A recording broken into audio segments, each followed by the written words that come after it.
Imagine for a moment a giant oil tanker sailing quietly in the Indian Ocean. On the surface, it looks like just another ship, carrying just another consignment of crude oil.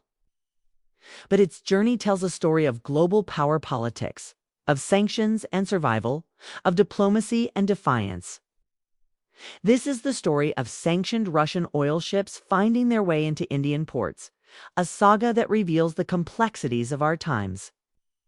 To understand this story is to understand not only India's energy security, but also its place in the shifting chessboard of geopolitics.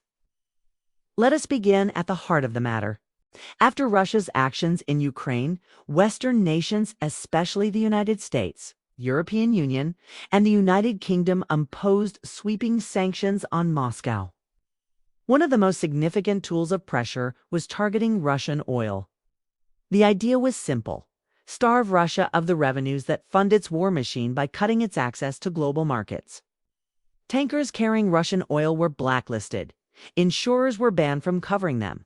Ports in Europe closed their gates, and a price cap mechanism was introduced to make selling oil below a certain price the only viable option.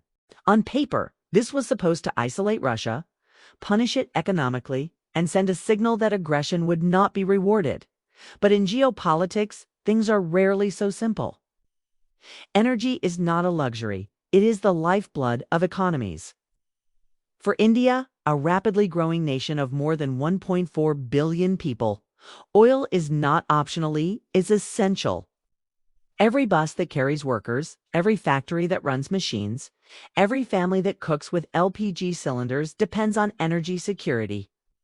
India imports more than 85% of its crude oil, and prices matter deeply for economic stability. When Western sanctions made Russian oil cheaper, India faced a choice. Should it align fully with the West, stop buying Russian oil, and risk soaring energy costs at home? Or should it act pragmatically, purchase discounted oil, and ensure its people and industries are protected? India chose pragmatism. That choice, however, has not been without controversy. Ships carrying Russian oil, some of them sanctioned, have increasingly made their way to Indian ports. Recently, a high-profile case caught global attention.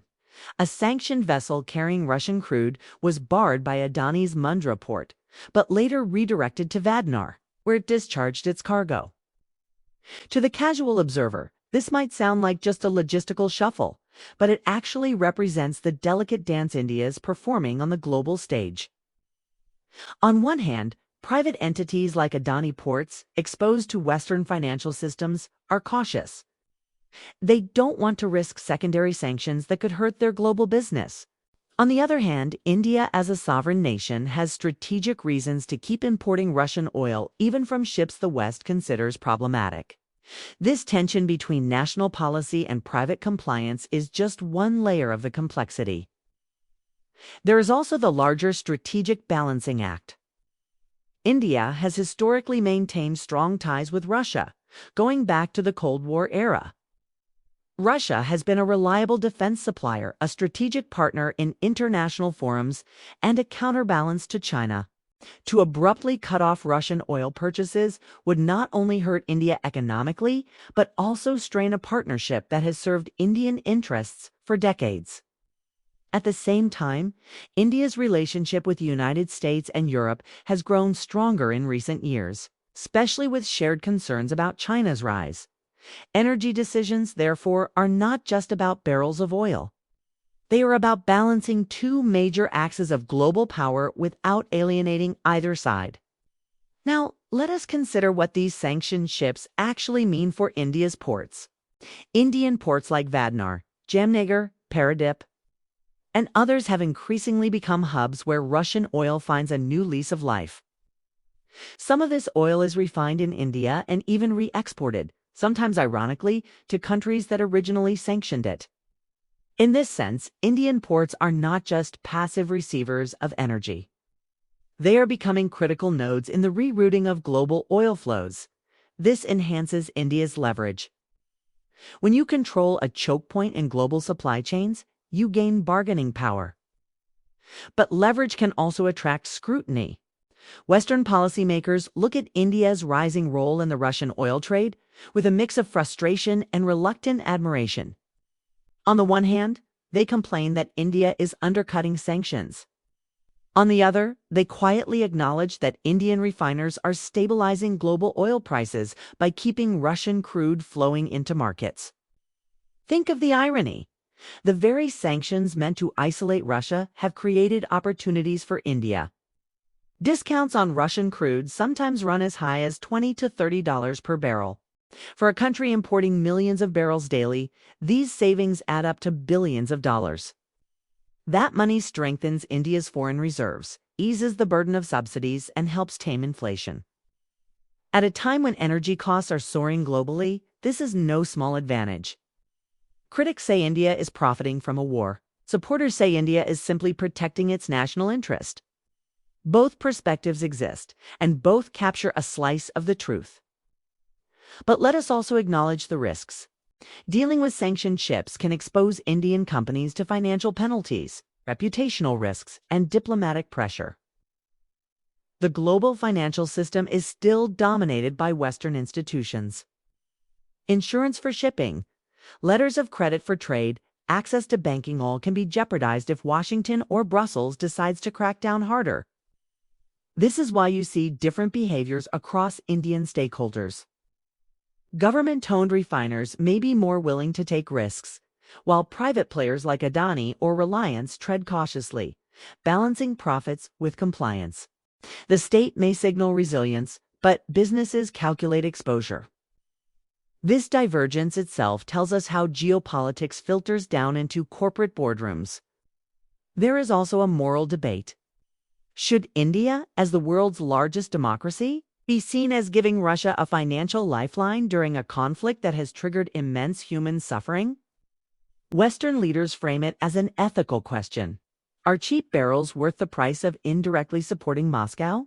India, however, frames it differently. Should a developing country sacrifice its energy security because of a conflict thousands of miles away in which it is not a direct participant? This clash of narratives is central to the current geopolitical divide. For many in the global South, India included, Western sanctions are seen less as instruments of justice and more as tools of Western dominance. That perception itself is reshaping alliances and fueling a more multipolar world. Let us step into the shoes of an ordinary Indian citizen. When the price of petrol or diesel rises even by a few rupees, it creates a ripple effect. Transport costs go up. Food prices increase, inflation eats into household savings. A discounted supply of oil from Russia shields the common man from some of this pain. It keeps inflation manageable, allows businesses to remain competitive, and sustains economic growth. From this perspective, the decision to allow sanctioned Russian oil ships into Indian ports is not abstract geopolitics, is kitchen economics, it is livelihoods, it is survival. For policymakers in Delhi, that reality is far more pressing than lectures from Western capitals. But we must not ignore the long-term picture. Relying too heavily on discounted Russian crude can create dependencies. What happens if tomorrow Russia decides to reduce the discount?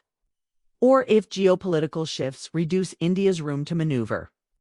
Overdependence on any single supplier is risky, whether it is Russia, the Middle East, or anyone else. This is why India is simultaneously diversifying, exploring more oil from Latin America, strengthening ties with Gulf states, and investing in renewable energy and green fuels. Energy security is not just about today's barrels, it is about tomorrow's resilience. Looking ahead, Indian ports will continue to be flashpoints of this energy geopolitics. Each time a sanctioned ship docks, it will spark headlines, debates, and diplomatic exchanges. Some will call it defiance, others will call it pragmatism. In truth, it is both. For India, every sanctioned ship is a reminder that we live in a world where power is contested, where rules are not neutral, and where survival depends on strategic navigation. The oil tankers that arrive in Vadinar or Jamnagar carry more than crude. They carry the weight of a global order in transition. What we are witnessing is not just India importing oil. We are witnessing India asserting agency. For decades, developing countries were told to follow the rules set by great powers. Today, India is saying we will decide what is in our interest and we will balance accordingly. This is not arrogance, it is maturity. It is the behavior of a nation that sees itself as a rising power, not a passive player. The sanctioned Russian oil ships at Indian ports are symbols of that transition. They remind us that energy is not just about fuel, it is about freedom. In closing, let us return to that image of the oil tanker sailing into port.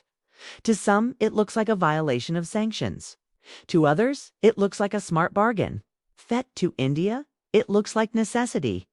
Behind every drop of oil unloaded from that ship lies the daily commute of millions, the functioning of factories, the running of hospitals, the cooking of meals. Energy is life, and life cannot wait for politics to settle. India will continue to walk this tightrope, balancing ethics and economics, alliances and autonomy, risks and rewards. That is the true story of sanctioned Russian oil ships and Indian ports, a story not just of ships and cargo, but of a nation navigating the storms of our century with courage, caution, and clarity.